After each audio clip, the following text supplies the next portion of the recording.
Hello viewers, welcome back to my channel. இன்னைக்கு நவராத்திரி 6வது நாள் என்ன நைவேத்தியம்னு பார்க்கலாமா? திருநெல்வேலி பக்கம்லாம் எள்ளை வச்சு ஒரு லட்டு மாதிரி பண்ணுவா. எள்ளு சீயன்னு சொல்லுவோம். ரொம்ப நல்லா இருக்கும். இதை ஒரு வாரம் வரைக்கும் ஸ்டோர் பண்ணி வச்சு கூட சாப்பிடலாம். அதை என்னோட ஸ்டைலில் எப்படி பண்ணலான்னு பார்க்கலாமா? எள்ளு சீயன் பண்ணுறதுக்கு இந்த சின்ன டம்ளரில் 1 டம்ளர் எள்ளு எடுத்து 1 மணி நேரம் ஊற வச்சுட்டு தண்ணியை வடிச்சிட்டு வச்சுருந்தேன். இதை வெத்து வானலியில் சடச்சடான்னு பொரியிற வரைக்கும் வறுத்து எடுத்துக்கலாம். இந்த மாதிரி வெடித்து பொரியிறது பாருங்க, சவுண்டு கேட்குறது. இப்போ இதை ட்ரான்ஸ்ஃபர் பண்ணிட்டேன். இதே வானலியில் எள்ளு எடுத்த அளவுக்கு 1/2 கப்பு தேங்காய் துருவல் சேர்த்து இதையும் பொன் வறுவலாக வறுத்து எடுத்துட்டேன். இதில் உள்ள ஈரம் வாடினா போகிறோம். இது கூடவே 3 ஏலக்காயும் சேர்த்து இந்த மாதிரி பொடிச்சிட்டேன். இதை நல்லா ஒரு தடவை கலந்து விட்டுடலாம், இல்லைன்னா ஓரத்தில் போய் ஒட்டின்னு இருக்கோம். இதில் எண்ணெய் பசை இருக்கு இல்லையா, அதனால். இது கூடவே 2 டேபிள் ஸ்பூன் அளவு பொட்டுக்கடலை, இது 3/4 கப்பு வெல்லம், துருவின வெல்லம் சேர்த்துருக்கேன். இதையும் சேர்த்து மிக்சியில் இந்த மாதிரி 2 ஓட்டு ஓட்டினாக்கா நல்லா மிக்ஸ் ஆகிடும் பாருங்கள். ஜோராக மிக்ஸ் ஆகிடுது. இதை நல்லா மிக்ஸ் பண்ணி ஒரு பவுலுக்கு ட்ரான்ஸ்ஃபர் பண்ணிவிட்டு இதிலையே ஒரு 2 டீஸ்பூன் அளவு நெய் விட்டுக்கலாம். நல்ல மணமாக இருக்கும். இப்போ இதை நல்லா சேர்த்து மிக்ஸ் பண்ணி விட்டுடலாம். நல்லா ஒன்று போல் இது பிடிக்க வரும். ஏன்னா இதில் ஏற்கனவே எண்ணெய் பசை இருக்கு இல்லையா, எள்ளில் தேங்காயிலெல்லாம்.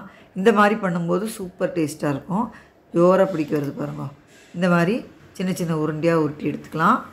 நம்ம அருமையான எள்ளு சீயன் ரெடி, எள்ளு லட்டு ரெடி. ரொம்ப டிஃப்ரெண்ட்டான டேஸ்ட்டில் சூப்பராக இருக்கும். ரொம்பவே ஹெல்த்தியான இந்த எள்ளு சீயனை பண்ணுறதுக்கு மேக்ஸிமம் 10 நிமிஷம் தான் ஆகும். எள்ளு ஊற வைக்கிறதுக்கு தான் டைம் எடுக்கும். ட்ரை பண்ணி பாருங்க. எள்ளு சாதத்துக்கு வறுக்கிறதுக்கு 1.5 டீஸ்பூன் உளுத்தம்பருப்பு, 2 மிளகாத்தல் சேர்த்து ட்ரை ரோஸ்ட்டாகவே வறுத்துருக்கணும். எள்ளு இது கூட சேர்த்தா வறுப்படாது, அதனால் தனியாக வறுத்துக்கலாம். வறுப்பட்டாச்சு. இதை மிக்ஸி மாற்றிட்டு 1 டேபிள் ஸ்பூன் எள்ளை 1 மணி நேரம் ஊற விட்டு நல்லா களைஞ்சிட்டு தண்ணியை வடித்து வச்சுருக்கேன். இதை இங்கே சேர்த்துக்கலாம். இதை நல்ல சடச்சடான்னு பொரியிற அளவுக்கு வறுத்துக்கணும். சடச்சடான்னு இந்த மாதிரி வெடிக்கிறது பாருங்க, இந்த மாதிரி வறுபடணும். அதே சமயம் கருகிடக்கூடாது. நல்லா கிளறி விட்டுட்டே இருந்தானாக்கா ஜோராக பொரியும். இப்போது எள்ளு வெடித்தாச்சு. இப்போ 1 டேபிள் ஸ்பூன் அளவு கொப்பரை துருவல் சேர்த்துக்கிறேன். கொப்பரை இல்லாதவா தேங்காயை தனியாக வறுத்து இது சேர்த்துக்கலாம். இப்போ ஜஸ்ட்டு ஒரு தடவை கிண்டிட்டு எடுத்துட்டால் போகிறோம். ரொம்ப நேரம் வறுக்க வேண்டாம். ஆஃப் பண்ணிடுறேன்.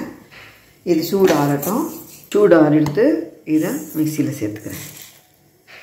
இதை பொடிச்சு எடுத்துக்கலாம். எள்ளு சாதத்துக்கு வறுத்தது சூடு ஆறியாச்சு. இதை இந்த மாதிரி பொடிச்சு எடுத்தாச்சு. எள்ளு சாதத்துக்கு 1 டீஸ்பூன் தேங்காய் எண்ணெய் விட்டுருக்கேன். இதில் கடுகு, உளுத்தம்பருப்பு,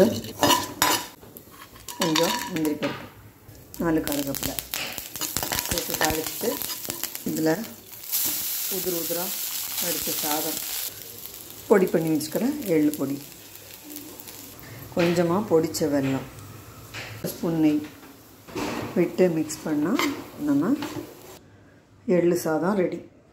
ரொம்ப விசேஷமான எள்ளு சாதம். இது சனிக்கிழமையில் சாமிக்கு நைவேத்தியம் பண்ணலாம். ரொம்ப நல்லது. கண்டிப்பாக ட்ரை பண்ணி பாருங்கள். இன்றைக்கி நவராத்திரி சனிக்கிழமை நைவேத்தியம் எள்ளு சீயன். திருநெல்வேலி பக்கம்லாம் எள்ளு சீயன்னு சொல்லுவோம்.